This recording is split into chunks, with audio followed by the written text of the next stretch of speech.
The scent of humans is something most Vulcans must become accustomed to. Captain Pike was up all night working on Vulcan delicacies, and T'Pril is very good at creating awareness. Hello, everybody, and welcome to the Seventh Rule with Cirroc Lofton. Hello, hello. My name is Ryan T. Husk, and today we're doing a review of Star Trek Strange New Worlds Season 2, Episode 5, entitled Charades, written by Catherine Lynn and Henry Alonzo Myers, directed by Jordan Canning. We are very fortunate. We have a very special guest, everybody. It's Spock himself, Mr. Ethan Peck. Hello, Ethan, and thank you so much for joining. Hey, how you doing? Thank you so much for having me. Very quickly, the entirety of Season 2 was sponsored by our good friend, Anna Post. Thank you very much, Anna. And congratulations on the new cadet. All right. Yeah. We have so much to say. Ethan, as you know, Cirroc and I were talking about it before we even hit record. So let's just dispense with the formalities because T'Pring has had enough of those, that's for sure. How are you today? I'm really great. I mean, I'm a little very excited about the release of this episode. And also, I guess there's excitement about the SAG strike, which looks like it's going to go down today.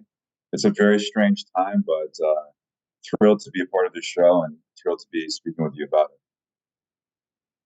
You did an amazing job in this episode. I went through an entire range of emotions watching it. It was so phenomenal. I can say that you made me laugh many times in this episode. And I'm sure the rest of the audience was laughing along with me. Yep. And then also I found myself crying. And I don't know if I'm getting older or if the acting is just that great, but I'm certainly getting emotional watching these scenes. When you stepped up for your mom and you stood up and like kind of you defended her and talked about her handicap, and I just thought, man, that is a good son right there. He gets it. You know, he's starting to put himself in other people's shoes and empathize and see the sacrifices that his mom has made for him. I just love this episode from beginning to end. The chemistry with you and Nurse Chapel was great. So, A plus plus plus plus. I want to ask you, what is it like, or what are the challenges of coming out of the Spock character and going into the human mode and then going back into the Spock as a human, which is like just 4D chess when it comes to acting? Thank you, first of all, so much for your compliments, especially coming from you. It really does mean the world. I'm a big fan and admirer of you and what you've done. And it's so cool to be able to speak to another Star Trek alum. You know, I don't think, I've spoken with Frakes quite a bit and Spiner because Frakes has directed some episodes and I've done some conventions with Spiner. But it's so great to chat with you. It's a crazy character to be playing, period. And the challenges in episode 5 were how far do we go, right, with this wacko that is a part of Spock, and how do we keep it tethered to who Spock is in his heart and soul? How do we remain Spock? And I really got to give credit to Jordan Canning, our director. She was so phenomenal and such an amazing guide and tastemaker, right? I would try something, she'd say too much or too emotional because, I mean, every day that I'm working with this character, it's like, what is too much? What is too little? And it's always a very delicate balance. And in this one, it was like just uncorked, unhinged, right? And like, how big can we go while still being tethered to who he is? And also the writing was just phenomenal. I mean, the writing in every episode is incredible. But I don't know about you, Cirroc, but you know, I'm wearing the same uniform, and it's such a habit to be performing in a particular way on set with these sets and to be sort of reserved in my delivery as Spock, right? And then to suddenly be able to, you know, be an abstract expressionist when you're coming from doing mathematics. It's a real shock and really discombobulating. So I don't know. I had a lot of especially when you look the same. yeah, Because I had an opportunity to do that in an episode that we did. We did a flashback scene, and I was played this character Jimmy, who was like a street hustler. Yeah. But in that episode, I had a wig on, so I had like a smooth kind of conked back hair. I had a little baby mustache that was put on. So I got a chance to like feel the character when I looked in the mirror, after makeup. I was looking at myself and I felt a different rhythm to the character because I had a wardrobe, I had the makeup to match. But you yeah, were staying in your original wardrobe, essentially with the same makeup. So you have to do all of this through acting. And that's what I think you did a phenomenal job of, especially considering, as you said, locking into a character so long. You come into the set, you're already locked in on what Spock delivers. Now you yeah, have to throw all of that out of the, throw all that away yeah. and do something completely new. And I think that is where the challenge is. And I felt like you hit it on all cylinders when it comes to just freestyle. I mean, I was laughing when you were like feeling emotions, Yeah. I've got my notes full of your lines here, Oh my you gosh. know. You with the beanie on. I thought, the look you give Pike about, yeah, this is normal. I just those moments were just priceless, and it gives us a different appreciation for Spock. It makes us kind of feel a connection not only with him but with him and his other crewmates. I felt like when you were kind of lined up in front of Ortegas and Ahura and Una, and they were kind of doing their Spock impersonation. And they're breaking my balls. Hmm. Yes, that gave us the kind of interplay that we love as fans, that show us the chemistry between the characters, and Yeah. those are the moments, man. And this was just stacked with them. Like you said, credit to the writing, but also to you being able to pull that off. It was just so fun to watch. Thank you so much. I mean, I'm like filled with gratitude and just overwhelmed by your praise. Um, It's it's so scary what we do, and to really, I was when I read the script, my jaw just was on the floor. I was like, this is crazy, and wow, they're really trusting me to do this. I think they had an inkling of my, I guess, comedic not ability because it's like not super well developed. Like again, there was a lot of people helping me and helping shape this, and but the trust they put in me, I was really, um, yeah, flattered by, I guess, and yeah, you're right. When you're in the same costume, it's really high pressure doing what we do, and especially on a show that like you've been on, that I'm on, where we're speaking about crazy imaginary things and we're in another world. To become comfortable there, it takes a long time, and then to throw it all away and do Mhm. something new is really challenging. And I don't know that people know what that's like if they haven't been inside of it. Ryan, are you an actor? Yeah. I'm So I guess I'll yeah, be on strike too, and later today. yeah, Yeah, right. yeah. So sorry I didn't know that, Oh, that's but okay. yeah, you get it. I mean, it's like you get comfortable doing one thing and you got to come in and the stakes are really high and there's a lot of money involved and you're doing something totally wacky and you hope it works out, right? Mm. Um, like I said, we And just saw yeah, and you trust the director too, where Jordan Canning was so instrumental. You trust that when they say that's what I'm looking for, that it's going to play out and work as well. So you're right, there is a lot of guidance there, Mm. yeah, um, when it and comes to that faith. yeah, also, yeah, absolutely, and also just comment to the interplay you spoke about between the members of the crew, which is what Star Trek is and is about. Hmm. when I when we finished that episode and I said, and we all said goodbye to human Spock, honestly, I was heartbroken because it was so much fun to interact with the crew members in this different way. And what I think that this version of Spock shows is how full of emotion and the depth of Spock. People think he's this emotionless computer, but really he's got so much going on inside of him. And I think this really gives an opportunity for the audience to understand him and see that if they choose to, right? He is almost like under some sort of drug spell. But that's in him all the time. And I hope that people can really relate to that and feel much closer with him after viewing it. Ethan, on that subject, actually, you were playing, it really felt like, as far as acting is concerned, you're playing 3D chess. A lot of people everybody's an actor, everybody does what they do well. But something you were doing that was really standing out to me was when you were first experiencing being human and human emotions. You weren't just portraying the emotions, you were portraying the newness and almost surprise and curiosity.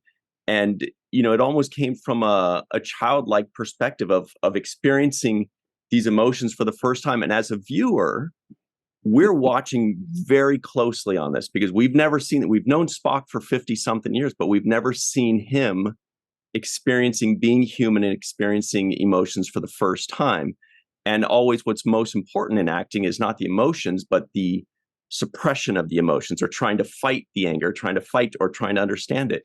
And I wanted to know where you derived inspiration or discipline for that secondary part of trying to suppress that emotion, or trying to understand, what is this coming out of my mouth? Why am I feeling this way? Because we're with you on that path the entire way. You're taking us on this journey. It's beautiful to watch. Thank you. I was so frightened when I got cast in this role that set off a really long, I guess, journey of work with the character. And I spent a lot of time thinking about, what does he think about? How does he perceive things? I spent a lot of time analyzing Nimoy's creation, Spock, right, in the original series, and sort of reverse engineering what he had done as an actor from what I understood him to be doing. And so I think I'm able to be really detailed in the way that Spock approaches certain situations with his personality and his skill set. And some of the main qualities of him that I find to be so beautiful are his curiosity, his excitement, his bravery, and his depth. And these things all really came to the forefront. Aside from the logic and the brilliance and the aptitude for nearly everything. And so I figured, you wake up and you're new. And what is this about? This is fun and exciting. And the difference is he really gets to express that this is fun and exciting. He gets to admit it, right? Normally he's got to hide it, and there's shame associated with those feelings. And in this situation or these circumstances, that's just all been lifted. And so he can just have a blast and be curious and take the ride in himself, of himself. And I think that's something that we all get to do here and there, here on Earth. And I think that we should try to do more often. One of the things that I loved that was revealed about Spock in this episode as well was the level of OCD. There was there was that scene with cleaning up the plate at the conference room, where in the beginning you get up and you just pick it up and you clean the plate in front of was it Sam Kirk, if I'm not mistaken? Yeah, and then later on, the human Spock literally has to call him out, and it's like, hey man, clean up your plate. And it got into a violent mode, like, I need you to do this because this pisses me off. This is one of my things, and you don't know how much it pisses me off. So it was Spock's OCD kind of being revealed. That was wonderful. Also, I love the bacon scene. I mean, just that whole downing of bacon. Like, I'm making up for lost time, and then why do I feel sick right now? Great. Then you laughing at the joke. And this, where you're doing the whole laugh at the joke, and then you drink. Then you take a super big swig of your drink. Yeah. And it just reminded me of the times when, when you're young, kind of, going through these hormonal emotions, and you feel this roller coaster of a ride, you're laughing with your friends, and you're just totally immersed in the moment type of thing. I felt that right away by how you translated, the performance in those scenes. But I do want to coin a word, because this is what I felt when I was watching this. This is the word I'm coining from here on, and it may have been done already, but Spock word, because there were Very nice. moments. Very good.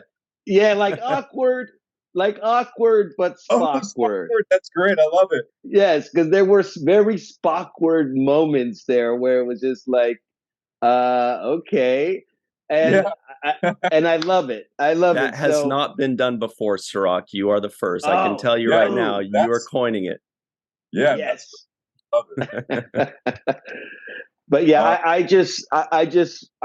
can't say enough about this. I mean, I wrote down so many lines here, especially when you had the urges to blurt out stuff, where you couldn't even hold it in at some moments.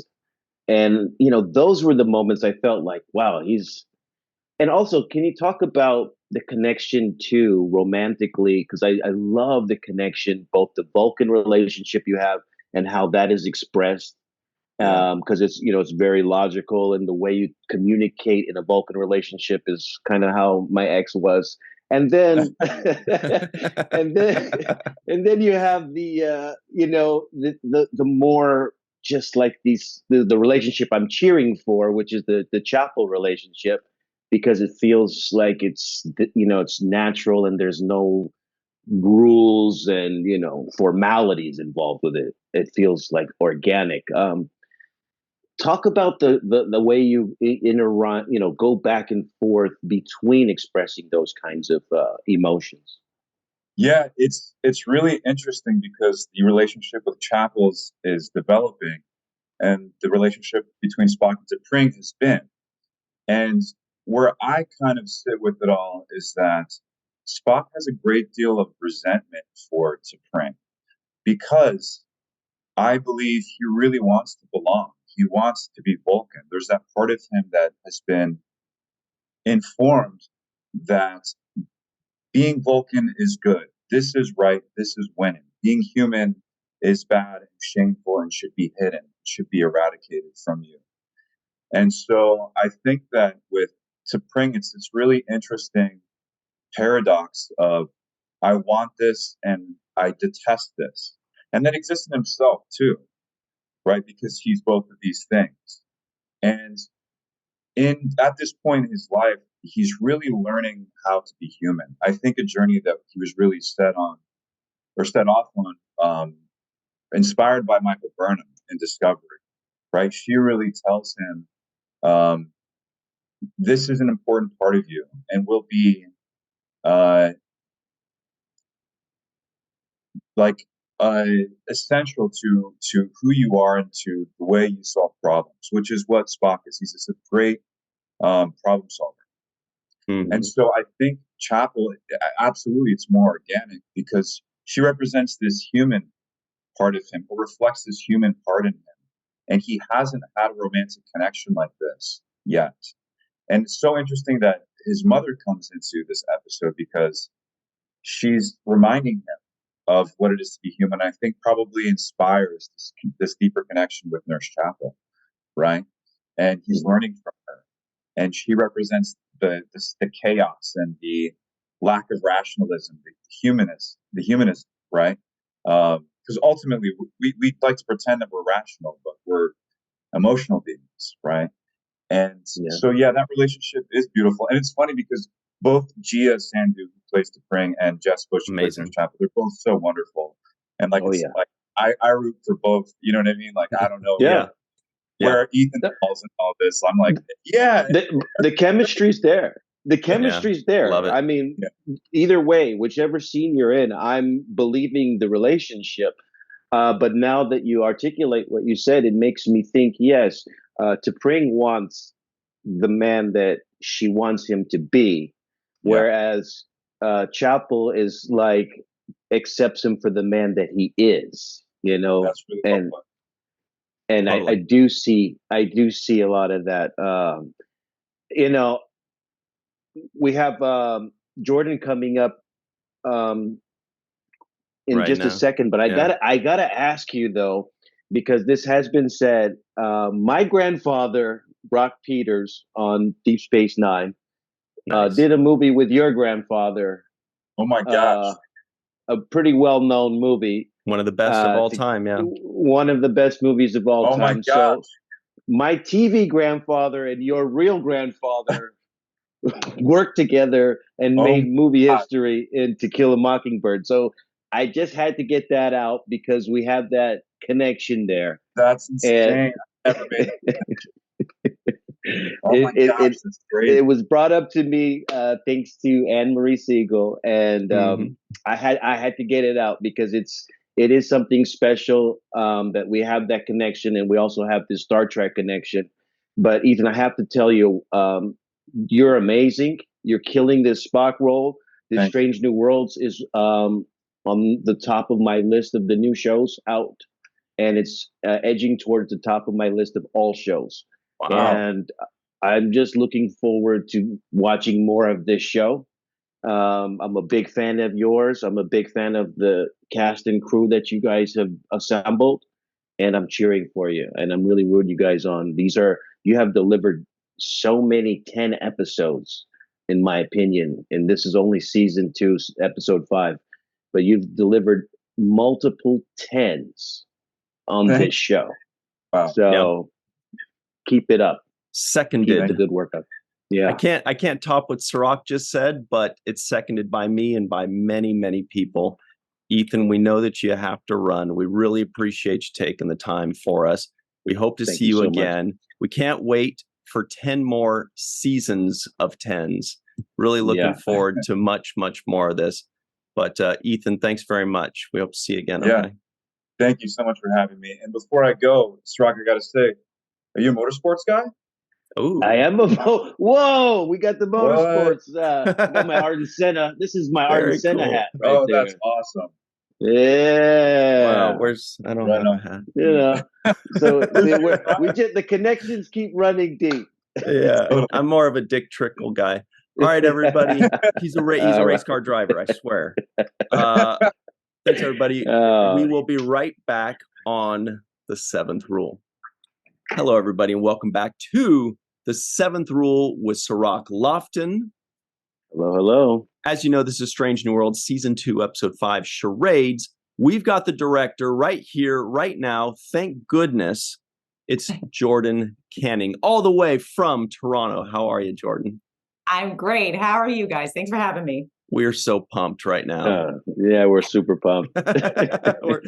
First of too. all, Jordan, this is something I've been waiting to say for hours, but I just have to tell you, when I was watching the second half of this episode, something hit me for the first time that's never hit me before watching any episode of Star Trek. And that was, I want to show my dad this episode. My dad was a kid, grew up with the original series of Star Trek. So that's why I've got pictures of me as a 5-year-old with the iron-on patch, pretending to be Spock. And I don't think he's watched any Star Trek really since then, maybe a little, Next Generation. But I'm like, next time I visit my parents, I'm going to pull up my laptop, pull out season 2, episode 5, and say, look, I know you don't watch any Star Trek. You're not up to it right now. I know this, but you're going to watch some Star Trek today. And I think that he will absolutely love this episode. And I was like actually fantasizing about showing it to him. And I'm like, there's no way he's not going to love the shit out of this. So I just wanted to pass that along to you. Do you feel as though you are making collectively and individually timeless classics? Because it feels to us like you are. I mean, that's amazing to hear. And I mean, I think ever since Spock, the character Nimoy, was created and came to life, people have been dying to see Spock be human, and you got little glimpses of it once in a while. But this episode, we fully get to just dive into that sort of daydream of what it would be like if this half Vulcan, half human gets to fully lean into his human side and just go totally nuts. So I'm excited. I love this episode so much. I loved it right from the moment it was sort of described to me by Chris Fisher, who said, okay, I can't send you the script yet, but here's the gist of it.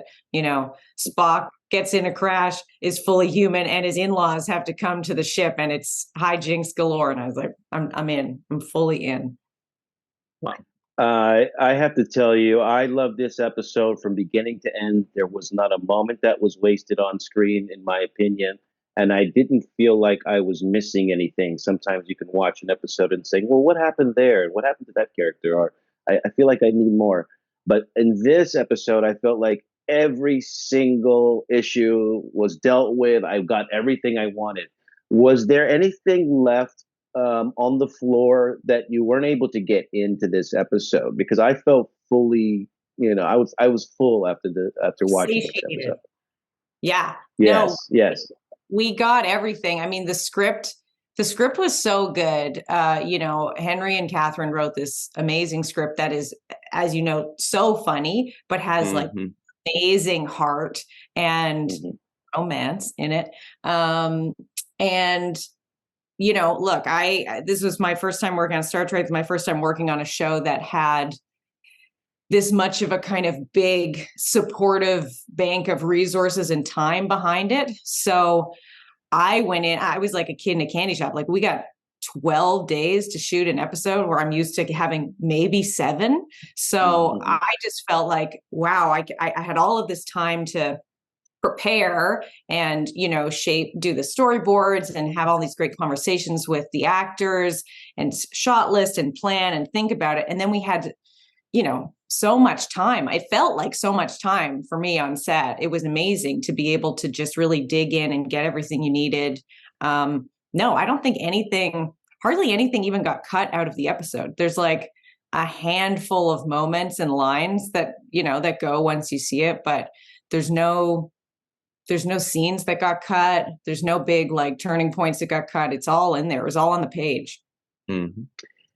Yeah, I usually sometimes rate episodes when I'm doing the classic Trek, because, those episodes have a rating and you can kind of double check your rating on IMDb to see if you're accurate and close. And he's a shark, by the way.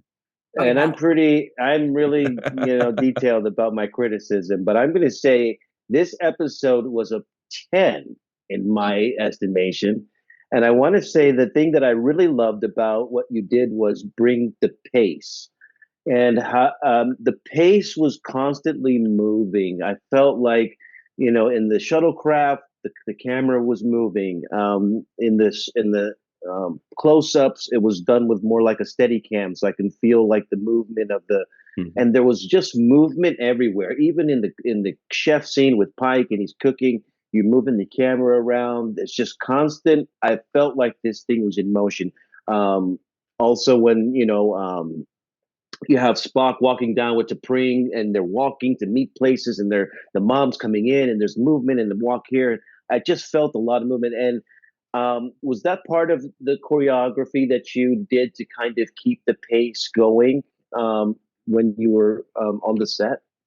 Yeah, I mean, pace for this one because of the comedy and because of just, the way the script was written, the pace and the rhythm of it were always sort of front and center. And so I knew going into it, there was an engine that was going to kick in, and we had to kind of keep it moving through the whole episode, which also gives you these opportunities when you want to sit in a little emotional moment, you want to drag out that tension before, who knows what happens.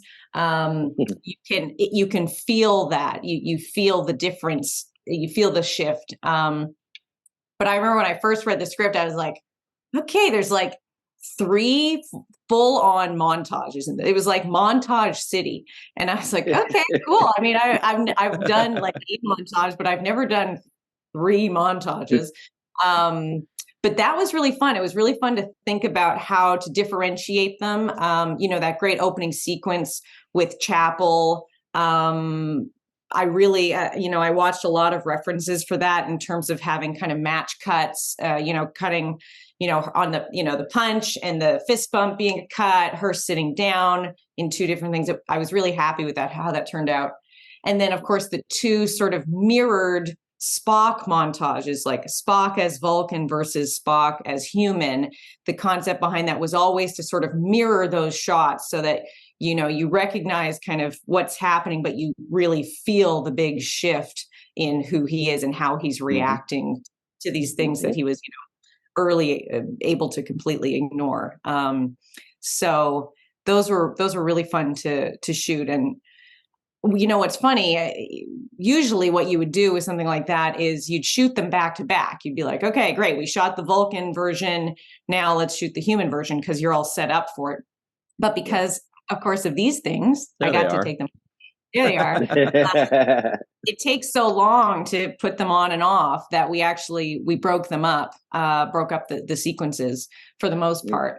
And that, I think that ended up working out well because I don't know what Ethan talked about, but, Ethan and I had so many great conversations in prep and throughout the shooting of, exactly how to dial the human moments versus Vulcan. And we actually we came up with a sliding scale, like 0 to 5. So that, when he's pure Vulcan, he's 0. And when he's losing his mind as a human, he's 5. And so it was sort of this nice shorthand that we kind of go through the script or scene and be like, I think you're at a 3 here, or, it was just a kind of way to conceptualize where he was on the journey. So I think it was kind of fun to break those up so he could be all human, get that kind of scene done, and then all Vulcan next time. Jordan, that's interesting you say that. That's exactly what I wanted to bring up, was that we're watching Ethan, we're watching Spock, and we don't really see him at that 10, maybe when he screams into the towel or whatever that was, right? But for the most part, he's still suppressing as best that he knows how to now as a human. And I was picturing you when you're first reading the script, kind of visualizing that. And when you read that script, were there some pitfalls that you could see ahead of time where you thought, I need to avoid going too heavy into this direction, or I need to make sure to convey this? I mean, I don't know if I would say pitfalls. I think there were definitely some scenes where I was like, okay, we're going to, I can kind of imagine how this will play out or how I think it's going to go. But on the day, we're really going to need to see how it's playing. Like that first scene where, he's woken up and M'Benga and Pike are like, okay, so this is what's happening. How do you feel? And Ethan sort of Spock goes, well, I feel angry and scared, and, powerless, annoyed, weirdly hungry, and the way we sort of landed, we tried a lot of different things, and then the kind of way we landed on that, the sort of Goldilocks sweet spot was like as he says them, he feels the feeling, like he can individually feel each feeling and shift between them. And Ethan he nailed it. That was one of the ones where I wasn't worried. I was just like, okay, this might be kind of, maybe it'll be cheesy or something, odd, or it won't it won't feel real. But I think it felt great. It felt great. It was so fun. Throughout the whole thing. I mean, every time he did it, and we just finished heaping praise about it because it was so amazing. But I want to key back on what you did too, really well in this, which is picking up the reaction shots of different people. I thought Pike had the best reaction shots in ever. There were moments where he would when he's bringing back the tray of food, because he snaps his finger. He was like that GIF of that baby that walked into the room and goes, "Oh, never mind." Walks out. I pictured that baby. So fun. I mean, so many good little moments. One of the other things we sort of played around with that Ethan and I were talking about, we're like, okay, so we all know what Spock is like. So what are the ways, other than, what he's saying, that we can see that he's changed? And one of them was sort of like physical touch. Like Spock does not touch. Yes. He doesn't go, hey, how's it going? He doesn't hug people, And so we found these nice little moments throughout. Like, obviously there's bigger ones with Chapel, but even when, when he's laughing with everyone at the at the in the bar, he sort of like smacks one of them on the, he smacks Rebecca on there and be like, and she's like very taken aback, like, okay, what? Spock just touched me. I don't think Spock has ever touched me. Yes. So, and finding those little reactions, everybody just sort of, Mm-hmm. as it's dawning on them what's going on and how weird it is, everybody just played it so well. I mean, there's so many funny moments in it, even Sam Kirk, like Sam's reactions when he's yelling at him, when he's just like, okay, I'll put it away. Like, and Celia's side eye when Chapel says he's my friend. I actually I paused it and tried to duplicate that side eye. I was so amazed by how good it was. I do want to show very quickly though. This is Captain Pike walking in at the wrong time. This is the GIF. Yes, that was the feeling that was conveyed. Yeah, I mean, Anson did an amazing job in this because he's so good. I sort of described as the reality of what has to happen went with Amanda saying, okay, I'm going to like teach you how to be human. Let's go start the engines. Pike is sort of roped into this as like kind of like the reluctant stepdad. That's how I sort of thought. Like, okay, I gotta help out and like be there. But so he's very present throughout it. But he's not front and center in the scenes. But he anchors them in such a fun way as just this sort of like very deadpan, observer. Yes. The fly on the wall. But part of it is thinking like, this is ridiculous. Like, can't these Vulcans just, and he tried so hard with the food. Yeah. Like, oh yeah. He was so happy when the guy wanted some more food. That was the cutest thing I've ever seen. He was like, one of the cutest things I've ever seen. I know, I love, and when the title being Charades, like when he pitches playing charades, they're just great. It's such great writing, and everybody just, there's been comedic leaning episodes in season 1, like the body swap episode. I loved. That was my fave from last year. But this one, I feel like everybody just got to be funny, It was so funny. I mean, Pike, I wrote down the line every time he made me laugh just with a facial expression. One was when Spock's mom says, now we're going to make you a practiced liar. And his face like, okay, like, is this what I'm signing up for? And then flash forward when Supreme's mom says, Spock, you're a disappointment. He doesn't look like.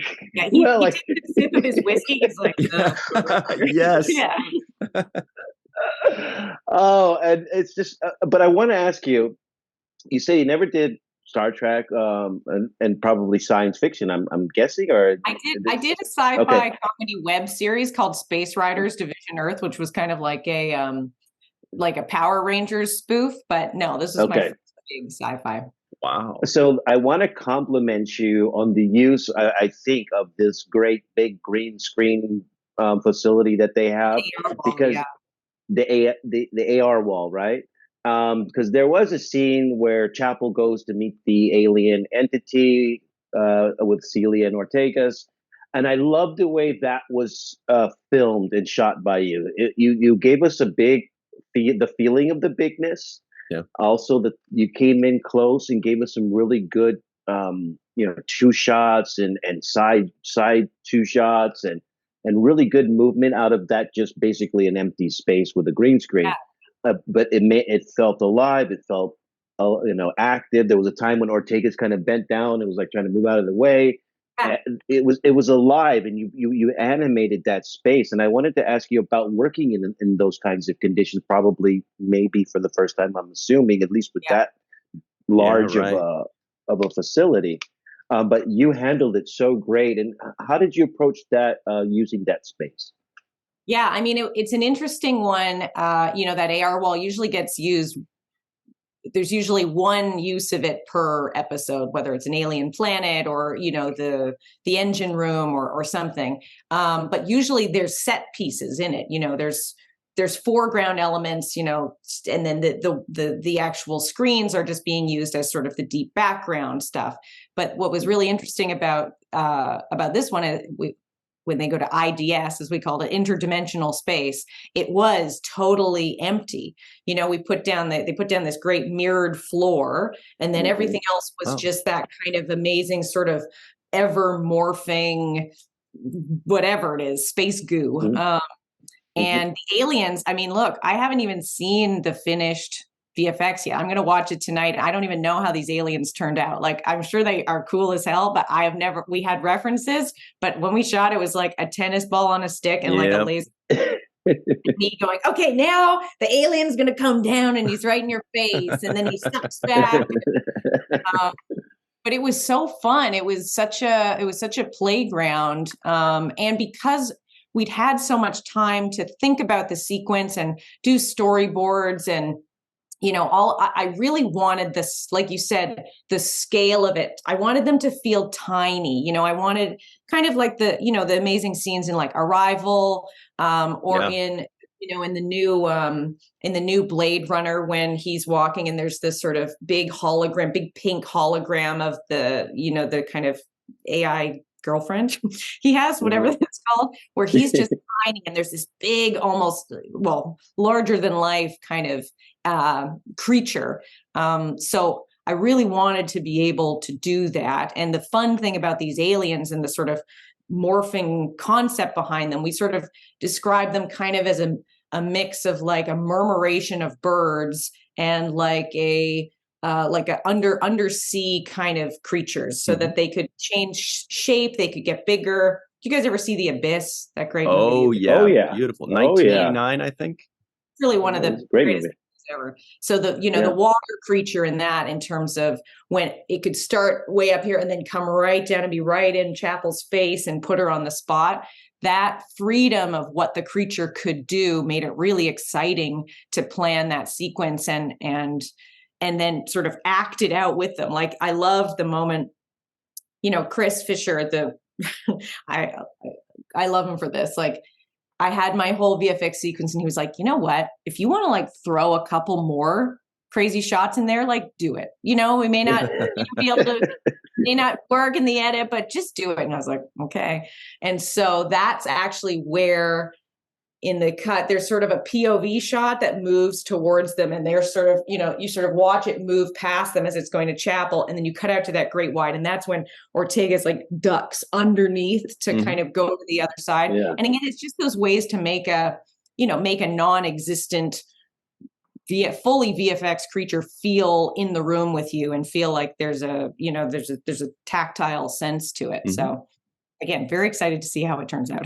Yeah, it definitely adds some three-dimensionality. Otherwise, you don't want it to feel like they're watching a screen or reacting to a screen. You need it to kind of come out at them. And we felt it. It was very well done. It looks beautiful. Yeah. Sorry you haven't seen it yet, but you're going to love it. I'm excited to watch. Yeah.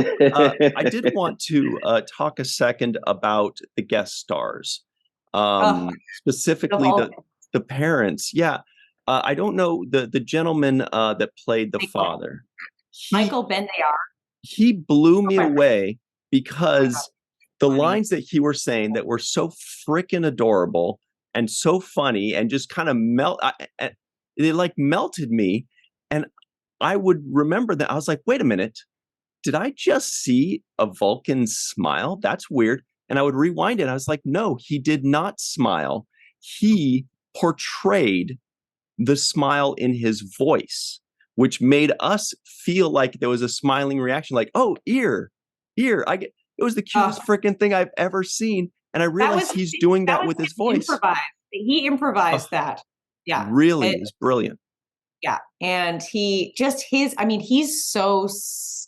doesn't have very many lines. I mean, Alora, who plays April, the mom, like, she is a big presence, when the door is open and she comes in, you're like, oh shit, Spock. Yeah. And you have, the husband sort of meekly following and putting, oh, you're right, I can't eat a salted, but Even though I like that it so lack of much. but he did it. I mean, the two of them were just incredible. They both, when we saw their auditions, we were like, just them. They're perfect. Yeah. Beautiful. Yeah. I just, and this was really like, this is almost a Romeo and Juliet story. I got that kind of, really love story in it. It's just like he's torn between, these loves that he has. And I really felt that. But the real love and the scene that I thought just moved me the most, where I felt myself, I was in tears, was when Spock stands up for his mom and basically says, it's not a handicap, because I think they used the word handicap to describe her. And then he was like, no, I'm not, you're not going to call my mom handicap. And he really stood up for her and apologized for not doing it sooner. And I just thought this was such a great son moment for all the mothers out there who have sacrificed so much for their child, for them to have that moment where it's like, oh, he's standing up for her and he's seen the sacrifice she made so that he can be accepted. He talked about being accepted as a Vulcan. She brought up the memory of him finally being accepted as a child, which is something that Star Trek offers all of its viewers and fans, is this acceptance, right? We finally find a place where we feel accepted, where somebody that looks like us is represented. And I think that was one of the highlights for me of this episode, was talking about that feeling of acceptance, even from a Vulcan point of view, from Spock and his mom. Talks about mixed ethnicities, people who are biracial, essentially. I really felt the impact of that storyline as well, and to the point where I was moved to tears, because his mom really did. She took a lot of abuse, verbal abuse, from T'Pring's mom. So I just thought, wow, she did all of that sacrificing just so Spock can feel comfortable in his own skin, so he can have the best of both worlds that he's been, afforded in life. And I thought that's another message that was so well expressed in this episode. And that's why I think it's a classic. And I really just think you did an exceptional job, Jordan, just keeping the flow, the pace of it going, giving us all of the right things. And, Ethan said that he really trusted your guidance on the comedic levels of things. And I think that whatever you guys worked out on that issue was the perfect tone, because it just struck the right note at the right moments. The awkward laughing, I was laughing when he started laughing, and then he took a drink, and it was just like drink moment kills me. I mean, that was that was improvised. He did that at the end, I think, because Ethan was so thirsty, and then he just tried. We're keeping that. Now you got to do that every take. Sorry. Yeah. Oh, the muscle spasms in his face when hysterical. He started. Oh my God, I was dying. Spock wearing a beanie is very funny. Just that in itself, I literally drew the picture of the beanie, because just the fact that he was wearing a beanie was funny. And also that little line Pike had was improvised too, where he was like, right, Captain? And he's like, I have one just like it. Like, that was just so good. Very good. Jordan, we know you got to run in just a second here, but first of all, that's amazing that every time you've mentioned that was improvised or this was improvised. Kudos to you for finding something good and keeping it, and not saying, no, we must stick to the script, as Star Trek has in the past. Back in the day, it was very DLP, right? Cirroc, dead letter, perfect. But really good stuff, because some of the most memorable things were these improvised moments that you saw and you captured and you said, do that again. That's brilliant. But overall, we just want to thank you and welcome you to the Star Trek family. You're going to be getting so much praise heaped on you because of this episode for years and decades to come. It's amazing, but it's true. And I truly hope, and I'm sure the other Star Trek fans truly hope, that we will be seeing more of you directing episodes in the future. You don't have to tell us if that's the case, but we're hoping for it. And I'm great. Well, Jordan, thank you so much for joining us. This has been a real treat. We can't wait to see you again. Much more success in Star Trek and in the many other dozens of other shows you've been working on and projects you've already been working on. So thank you very much. Thank you so much. Mm-hmm. What a phenomenal job. We love this episode. This is an instant classic, in my opinion. And I want to see more of this show and of your work. Yeah, give me the outtakes. Yes. All right. We love it. Everybody stick around. We'll be right back on the seventh rule. Hello, everybody. Welcome back to the seventh rule. Here are your trivioids of the week. You've been dying for them. An ancient civilization once lived on the Vulcan moon Kirkov, then vanished. Captain Pike has decided to go at sub-impulse speeds to take in the view. Nurse Chapel is studying for an interview for a 2-month internship with the Vulcan Science Academy. Medicine is always ancient and new. The keys to solving our toughest medical problems are often found by looking backward. As a result, archaeological medicine is as much a study of history as it is of science. Things are kind of weird between Nurse Chapel and Spock. The scent of humans is something most Vulcans must become used to. I want to say accustomed to, but it's used to. Captain Pike was up all night working on Vulcan delicacies. And finally, T'Pril is very good at creating awareness.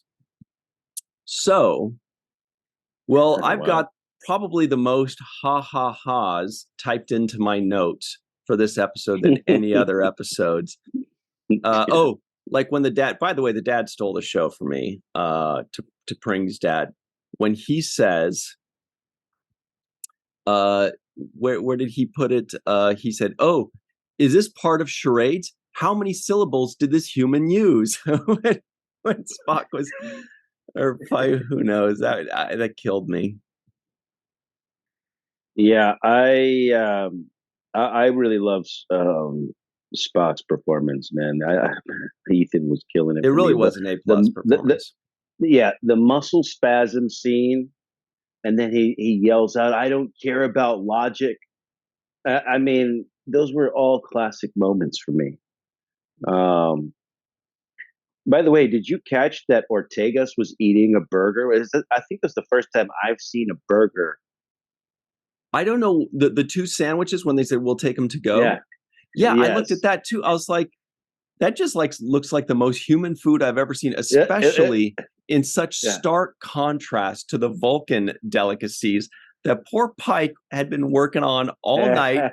And the dad was like, "These are delicious. These are great." And that rude, horrible mom was like, "You can't enjoy." And we felt his pain where he's like, "Damn, I just want to eat those." But yeah, it was like burgers or something. Like they looked like Ortegas had a burger and Uhura had like a cheesesteak or like a cheesesteak sandwich, some kind of Subway sandwich, right? But I was like, wait, why couldn't I eat burgers when I was on the promenade? You had to eat jumbo sticks. I like burgers. What the hell's going on? They got burgers now? Yeah, they had me eating 2 grubs and stuff, man. I could have had a burger. I was a little jealous of that. Mm-hmm. But I just love the moments, man. There were just too many of them. The moment where they kind of went into a flashback moment and they showed that Spock had diverted the shields to protect Chapel, right? So he basically risked his own life. Moment. Little moments like that I thought they were so good. Mm-hmm. When Ortegas had that moment where she's like, "You want me to fly near a vortex to talk to an alien?" Like, just those moments I thought were just so well done. Mm-hmm. And this actor Gia Sandhu, she's like ridiculous. Like she's so stern with that look. and she stays in character as well as anybody I've ever seen. Yeah, the actors that portray Vulcans have a really tough job because, some people might think, well, you just, do the absence of emotions, but it's not that. They have to always have a tiny bit or even a lot of emotions bubbling under the surface. So, as actors, theater actors, we know you have to act big for the audience, for the people in the back. TV actors, you kind of act much more subtly. The camera, they're basically, it's like, just think it. The camera will pick it up. On that close up, the camera will pick up the emotions that you're trying to convey. These guys take it even a step further because they're forced to make it even more subtle and more subtle and more subtle and create all of these walls in front of them. But so that if we look closely enough, we do still see annoyance, sadness, disappointment, dare I say, amusement sometimes. And, obviously Ethan Peck does this beautifully. Gia Sandhu kills it. It's a hard thing to do. It's an easy thing for an actor to just say, I'm going to make a Vulcan emotionless. Cool. That's fine. You'll get by. But she excels. Yeah, and I think even more than just emotionless, it's you're going to a place where you have this intellectual superiority complex, right? So you have this I'm smarter than everybody attitude, but it's done with sarcasm as opposed to like explaining to people how smart you are. You almost do it through sarcasm, like, are you stupid? Do you not see that? And I think that's the line that they kind of walk when they're playing these characters. But I like the way she does it. She's just so, Oh, also there has to be a sting at the end of their delivery. That Totally. Every time a Vulcan talks, there's some kind of, it's like a punch jab with it's words. like a little jab. Yeah. Yeah, it's like a jab, but just with words. It's not an actual throwing of the arms, but there's a sting at the end of it, and it's supposed to bite you a little bit each time they talk. It's just a little bite. And the mother, by the way, she was full of fucking. Like when she says, "There's a definite odor in here." There's an odor, and the camera shows Pike, and we're like, "Oh man, you didn't just walk into his home and tell him he freaking stinks." Yes, you did, though. Oh, and Pike was so gracious too in this episode. Totally. He was trying so hard to like just smooth it out and be okay. He took all of those things on the chin really hard. This was the sweetest he's ever been. Yeah, where you're just like, this guy is such a sweetheart, man. He was like, what did he say? He said, I use salt because, the atmosphere and all of this. And he tried to actually, so he thought about it. It was like it was something that he thought the answer, his rebuttal, would be enough to suffice the Vulcan, criticism, which he was kind of anticipating. That's why he had the whole, well, I used that salt because of this, and that, knowing that it was a deviation from the recipe, but he had a reason for it. So he thought that logic and reason would prevail in that particular moment until the mom just shot that down. Like, no, that's not the way it goes. Get that shit out of here. Mm-hmm. Yeah, Vulcans are masters. Vulcans are masters at subtext. They say, they're saying like, oh, I detect a scent in the air. What she's saying is, what the is this human doing here? And everything that they say is on the surface, a pleasantry or whatever, but underneath the surface, it's a boxing match. They're just battling each other to the death. It's great. I wanted to say this, and I'm glad that we have this extra little segment so I can make this comparison. Mm-hmm. One of the things that I was reminded of when I was watching this episode was Brent Spiner and how he portrayed Data, right? Because Data is too an emotionless character, and we've seen episodes in which, as a matter of fact, we just reviewed an episode where he was trying to experiment with comedy and how he approaches his comedy as well, which is very similar to a Vulcan's approach to analytical and thoughts, right? Absolutely. I So wanted there to was bring a that. there, yeah, I yeah, wanted to bring that up as well because, and it's great that you caught that too, because I was bringing up, I put in my notes, this is reminiscent of Data when he does get his emotions later on in the Next Generation. Now, you're not even there yet, but you've still seen enough to where yes. you recognize the shades of Data there, because agreed, it absolutely reminded me of Data experiencing emotions fully for the first time.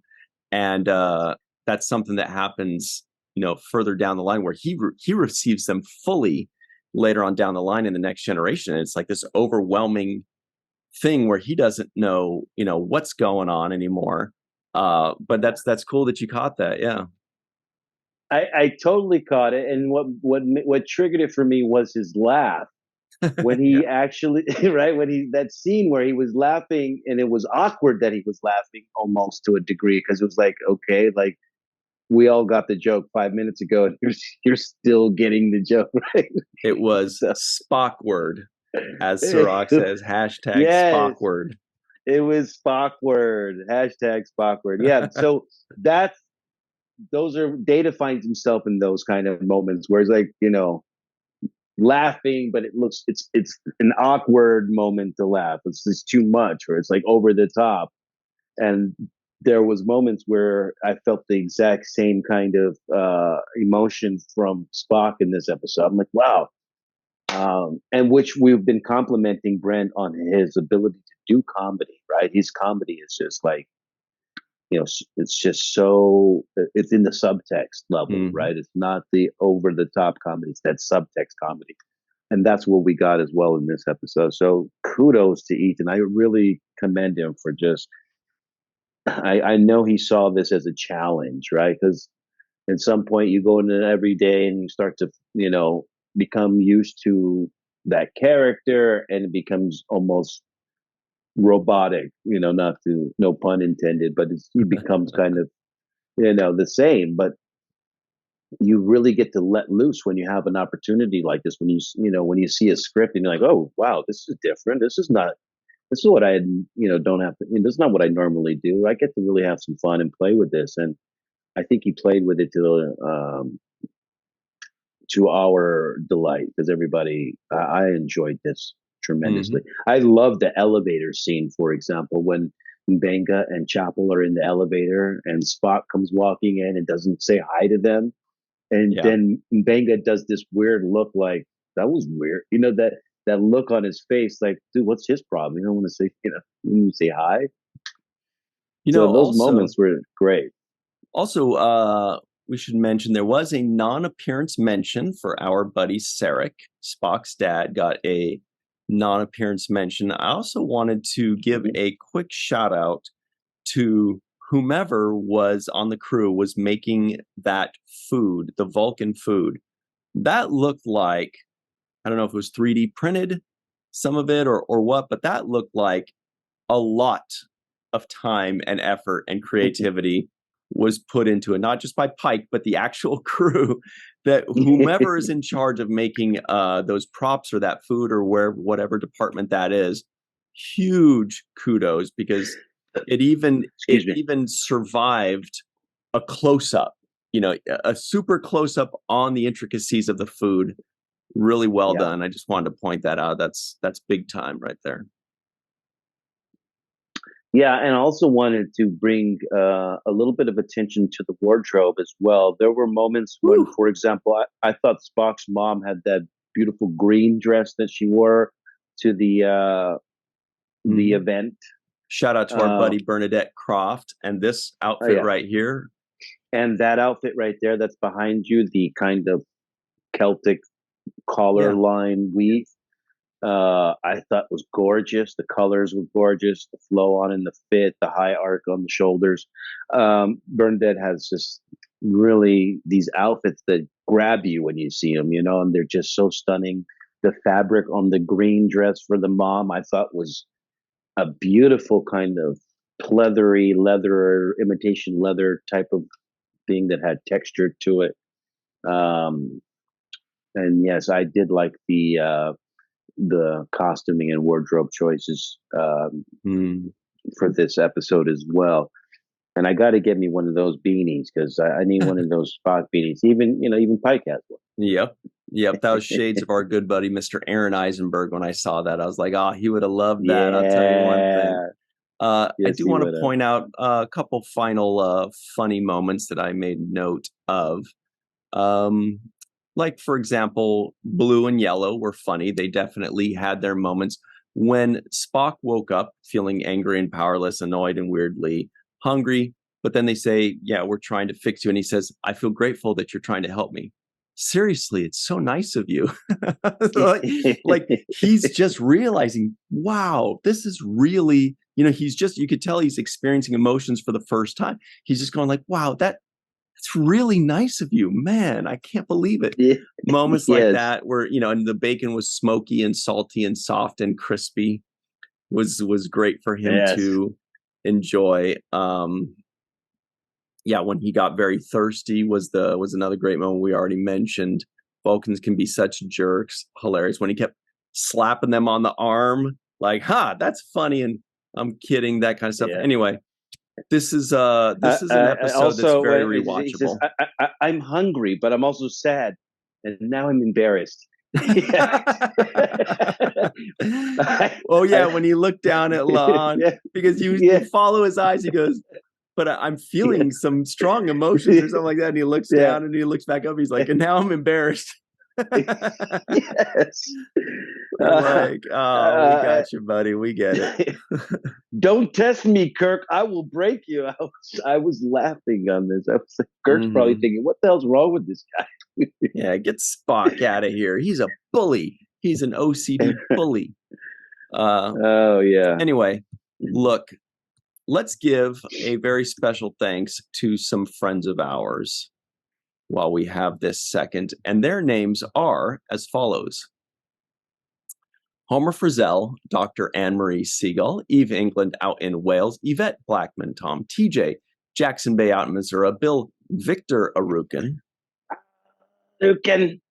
Titus Moeller, Darlena Marie, Dr. Muhammad Noor, Tierney C. Diekman, Anna Post, Anil O. Palat, who, by the way, has great YouTube videos. Check those out and follow him on Twitter. Joe Balsarati, Mike Gu, DQ, Neil Akasaka. We also have our good pal, Justine Norton-Kurtzen, Dr. Stephanie Baker, Carrie Schwent, Faith Howell, Edward Foltz, My Live from Tokyo, the Matt Boardman. We've got the Dark Lord, Chris McGee, Justin Weir, Jake Barrett, Jane Jorgensen, Henry Unger, Allison Leach Hyde, Julie Manisfee, Marcia Classic Schreier, and of course, Dr. Susan B. Gruner and Jason Okun, the outrageous Okun. Yeah. All right. That's it for us. This was, as we both said, an instant classic, highly rewatchable. Special thanks to Ethan Peck and Jordan Canning. Great stuff. Yeah, amazing. Loved it. All right, everybody. Thank you very much for joining us. Keep watching Strange New Worlds. Be sure to tweet out Ethan and Jordan and Chris Fisher and all of them and let them know what a great job they're doing and how much you appreciate their work, including the people that do production design, the VFX, the people that make the food, Bernadette Croft making the outfits. Let them all know, I mean, sometimes they don't get the love that they deserve. We see it, we appreciate it, we love it, but let them know, let them hear it. Anyway. Absolutely. Thank you all very much. And until next time, always remember the 7th rule.